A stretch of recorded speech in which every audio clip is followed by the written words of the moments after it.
Bismillahirrahmanirrahim. Assalamualaikum warahmatullahi wabarakatuh. Sebelumnya perkenalkan, nama saya Ahmad Fauzan, NIM 2204286. Di sini saya akan membahas tentang pertemuan 10 mata kuliah Hukum Administrasi Negara tentang asas-asas umum administrasi negara yang baik. Pertama itu pengertian. Good governance berasal dari istilah governance, dikenal sekitar awal dekade 90-an yang merupakan paradigma baru dalam pemerintahan. Banyak cendekiawan kontemporer di bidang administrasi negara menggunakan istilah governance sebagai pengganti istilah administrasi negara. Mereka menilai administrasi negara modern abad 20 sebagai administrasi negara tradisional atau lama dan membandingkan dengan teori baru yang mereka sebut governance tersebut. Governance diartikan sebagai proses pengambilan keputusan dan proses diimplementasikan atau tidak diimplementasikannya keputusan tersebut. Selanjutnya ada jenis-jenis asas-asas umum administrasi negara yang baik. Yang pertama yaitu asas pemerintahan yang baik dapat dilihat dari dua golongan. Yang pertama itu golongan 1 dilihat dari proses atau prosedurnya, di mana dalam pembentukan keputusan dan kebijakan harus memperhatikan yang pertama, pejabat yang mengeluarkan kebijakan atau keputusan tidak boleh mempunyai keputusan pribadi. B. Kebijakan atau keputusan yang dibuat tidak boleh merugikan atau mengurangi. C. Antara konsideran atau pertimbangan atau motivasi dengan diktum atau penetapan keputusan tersebut harus sesuai dan didasarkan pada fakta-fakta dan dipertanggungjawabkan. Yang kedua itu golongan 2 dilihat dari kebenaran fakta-fakta.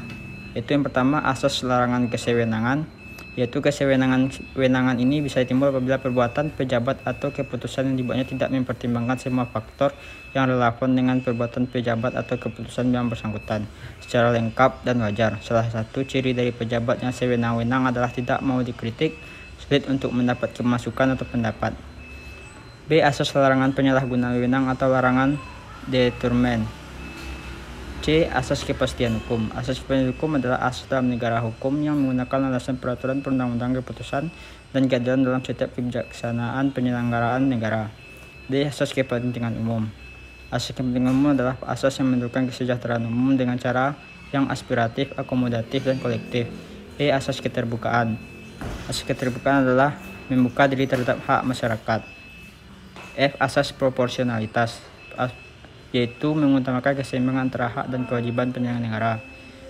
G. Asas profesionalitas. Asas profesionalitas adalah asas yang menggunakan keahlian yang berlandaskan kode etik dan ketentuan peraturan perundang-undangan yang berlaku. H. Asas akuntabilitas. Asas kepentingan adalah asas yang menentukan bahwa setiap kegiatan. Selanjutnya, asas umum administrasi negara yang layak di Indonesia. Keberadaan asas umum pemerintahan yang layak di Indonesia atau disingkat AAUPL ini belum diakui secara yuridis formal, sehingga belum memiliki kekuatan hukum formal. Ketika pembahasan RUU nomor 5 tahun 1986 di DPR, fraksi ABRI mengusulkan agar asas tersebut dimasukkan sebagai salah satu alasan gugatan terhadap keputusan badan atau pejabat atau usaha negara.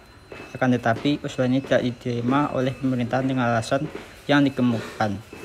Dalam pasal 27 ayat 1 Undang-Undang nomor 14 tahun 1970 dikasihkan hakim sebagai penegak hukum dan keadilan wajib menggali, mengikuti, dan memahami nilai-nilai hukum yang hidup dalam masyarakat.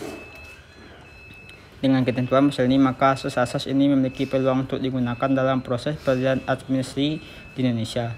Seiring dengan perjalanan waktu dan perubahan politik Indonesia, asas-asas ini kemudian muncul dan dimuat dalam suatu undang-undang, yaitu Undang-Undang nomor 28 tahun 1999 tentang penyelenggaraan negara yang bersih dan bebas dari korupsi, kolusi, dan nepotisme, dengan format yang berbeda dengan AAUPL dari negara Belanda.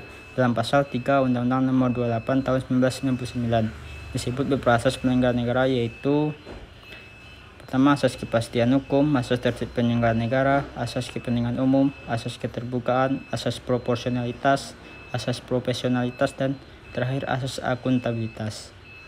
Sekian materi yang dapat saya sampaikan.